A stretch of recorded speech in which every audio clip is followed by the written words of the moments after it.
جی جناب، السلام علیکم. وعلیکم السلام ورحمۃ اللہ وبرکاتہ.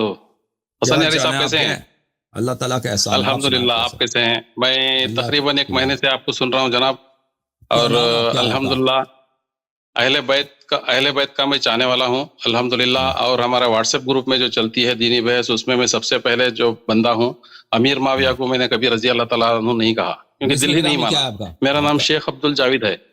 جی شیخ صاحب، کس شہر سے کال کر رہے ہیں؟ میں تو دیکھیے، میں مسلمان ہوں. نہ مجھے سنی میں انٹرسٹ ہے، نہ شیعہ میں انٹرسٹ ہے. ابھی میں سن رہا ہوں، شیعہ حضرات کو سن رہا ہوں، آپ کو سن رہا ہوں، اچھا لگ رہا ہے. میں نے شہر اور کا نام آپ کے پوچھا حوالے بھائی. جات. میرا شہر کا نام شموگا ہے، شموگا کرناٹک، ہندوستان، انڈیا. اچھا اچھا، وہاں سے کال کر رہے ہیں. اللہ آپ کو عزت دے. حکم جی کریں جی ہمارے لائق. جی. میں شروع سے ہی اہل بیت کا چاہنے والا ہوں. تو الحمدللہ پیشے سے انجینئر ہوں میں، اور تقریباً 20 سال سے میں دبئی سعودی گھوم رہا ہوں. اور کافی کلچر کو دیکھا ہے میں نے، سب لوگوں کو دیکھا ہے. اور الحمدللہ میں بچپن سے ہی دین کی طرف راغب ہوں، اور کافی بہت ساری چیزیں جانتا ہوں، اور اہل بیت کا چاہنے والا ہوں. حسن علی صاحب، میرے کچھ ڈاؤٹ تھے، اس کے لیے میں سوچا کہ آپ سے میں سوال کر لوں تو مجھے جواب مل سکتا ہے، مجھے یقین ہے، اس لیے میں نے اوکے آپ سے اوکے سر، کانٹیکٹ کرنے کی اوکے. کوشش بسم کر اللہ رہا تھا. بسم اللہ جناب، بسم پہلا سوال یہ ہے کہ میں بہت سارے شیعہ جو عالم ہیں، آصف الوی صاحب اور ان کے سب، ناصر عباس صاحب کے بیانات دیکھتا رہتا ہوں. آپ کا بھی میں ایک مہینے سے دیکھ رہا ہوں، اور کافی مطمئن ہوں آپ کے جوابات سے میں الحمدللہ. تو ایک سوال یہ تھا، تقریباً اگر میں غلط ہوں تو مجھے بیچ میں کاٹ دیجئے. 270 ہجری میں 12ویں امام غیبت میں چلے گئے، صحیح ہے؟ تقریباً 265 270 ہجری میں. 255 ولادت ہے ان کی. 260 میں ان کے ہاں والد گرامی کی شہادت جی، ہو گئی ہے. وہ تقریباً ولادت 260 ولادت 265 میں نے ولادت کے پڑھا ہے. وقت ہی سے وہ ان کی جو ہے، ان کی جی غیبت کا آغاز ہے. جی سر. جی، غیبت میں چلے گئے. اوکے. تو وہاں سے تقریباً آج تک جو ہے، میں جنرلی نہ شیعہ کو کہہ رہا ہوں نہ سنیوں کو کہہ رہا ہوں، جنرلی ہم مسلمانوں تک 11 سال کا عرصہ گزر چکا ہے. 12ویں امام کی غیبت سے لے کر آج تک دین کیسے پہنچا ہم تک، ایک سوال یہ ہے. اور اس کے جو بیچ میں، ایسے تو 12 امام برحق آنے والے ہیں، امام مہدی علیہ السلام ہم دل و جان سے مانتے ہیں. لیکن اس درمیان میں 11ویں امام کے بعد، غیبت کے بعد، ہماری شیعوں کی مساور یا سنیوں کی جو رہنمائی کن بزرگوں نے فرمائی، ہم تک دین کیسے پہنچا ہے، یہ میں پوچھنا چاہ رہا جی سر. تو یہ دین جو پہنچا ہے نا، مختلف لوگوں کو مختلف طرق سے پہنچا ہے. بعض لوگوں کو ہوں. جی شرعی طریقے سے، جس کو اللہ رسول صلی اللہ علیہ وسلم نے فرمایا ہے، اس طریقے سے پہنچا ہے. جی بعض لوگوں کو غیر شرعی طرق سے پہنچا ہے. اسی لیے تو دین میں بدعت ہے، اسی لیے تو دین میں اختلاف ہے. جی یہ اللہ تعالیٰ کی جانب سے اختلاف تو نہیں ہے. اختلاف جو ہے جی اس وجہ سے ہے کہ لوگوں نے اللہ کی دین کو ان مأمون اور موثوق طریقوں سے اخذ نہیں کیا. تو جہاں تک شیعوں کا تعلق ہے، جب رسول پاک صلی اللہ علیہ وسلم دنیا میں تشریف لائے تھے تو اس وقت انہوں نے توحید کی، انہوں نے کیا کیا؟ توحید کی پرچار کیا، جی تبلیغ کیا، رسالت کی پرچار کیا، اور احکام دین انہوں نے سکھائے. جن جی لوگوں نے سیکھنا تھا سیکھ لیا، جن لوگوں نے نہیں سیکھنا تھا نہیں سیکھا. رسول پاک جی صلی اللہ علیہ وسلم نے اچھی طرح سے محنت کی، لیکن سب لوگوں نے سب باتیں نہیں سیکھی. لیکن ان کے پاس علم تو بے انتہا تھا، اور رسول جی پاک صلی اللہ علیہ وآلہ وسلم کے علم کا یہ خزانہ ان کے بعد امیر المؤمنین علیہ السلام بنے. رسول پاک صلی اللہ علیہ جی وسلم کے بعد دین میں بہت ساری بدعتیں داخل کی گئی ہیں، اور وہ بدعتیں جو ہیں مختلف، پھر اسلام بھی پھیل گیا تو مختلف جگہوں میں وہ پھیل گیا. لیکن جہاں تک شیعوں کا تعلق ہے، امیر المؤمنین علیہ السلام کے زمانے میں امیر المؤمنین علیہ السلام سے شیعہ توحید، عقائد اور احکام اخذ کرتے تھے.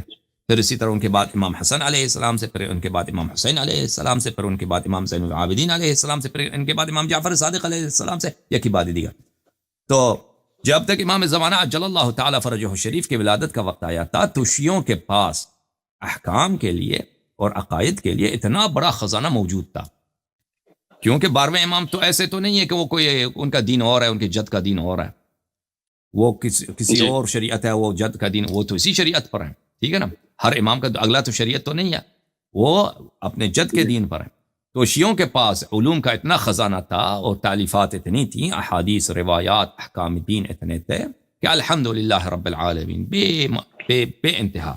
اور اس میں سے بہت سارے جو احادیث روایت ہمارے پاس پہنچ گئی ہیں، تو وہ ہمارے پاس موجود ہیں الحمدللہ رب العالمین. نہایت ہی موثوق ذریعے سے اہل بیت طاہرین علیہم الصلوۃ والسلام کے زمانے میں جو کتب لکھی گئی تھی، جو احادیث لکھی گئی تھی، وہ کتب احادیث میں درج ہو گئی اور ہم تک پہنچے. تو دین لینے کا طریقہ شیعوں کا یہ ہے. مخالفین کا دین لینے کا طریقہ کیا ہے؟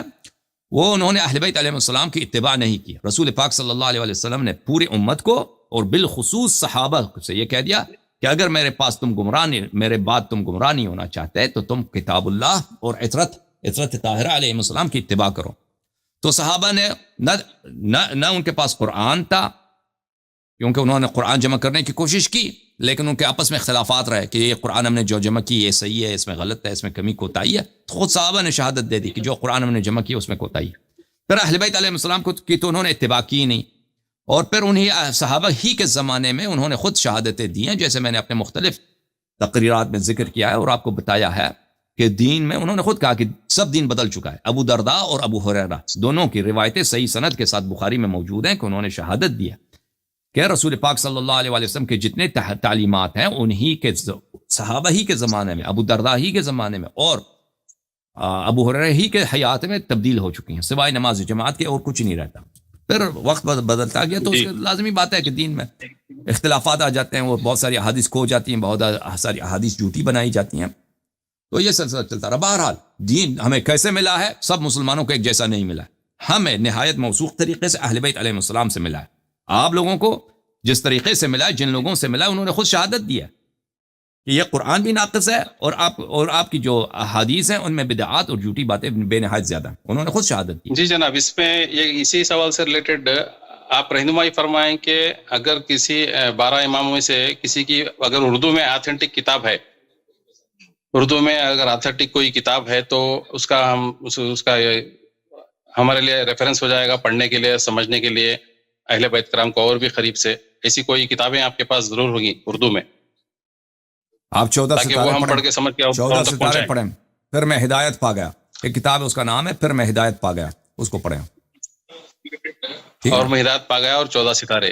ہاں جی. ایک اور کتاب ہے اس کا نام ہے المراجعات. ان کتابوں کو آپ پڑھیں اردو زبان میں.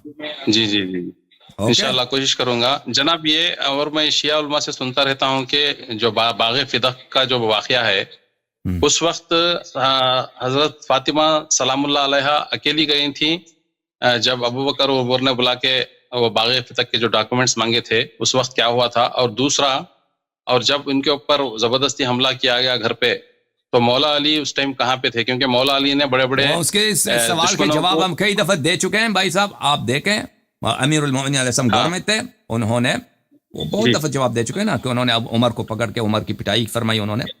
پھر رسول پاک صلی اللہ علیہ وسلم کا فرمان یہ تھا کہ اس کو قتل نہیں کرنا آپ نے، ان لوگوں سے آپ نے جنگ نہیں لڑنا. تو انہوں نے جنگ پر ہاتھ اٹھا لیا اور عمر نے اس وقت شور مچانا شروع کیا کہ ابو الحسن علیہ السلام مجھے مارنے لگے، مجھے بچاؤ. تو اس کے ساتھی پر آگے گھر میں گھس گئے. تو اس کا یہ طریقہ ہے، یہ ہے.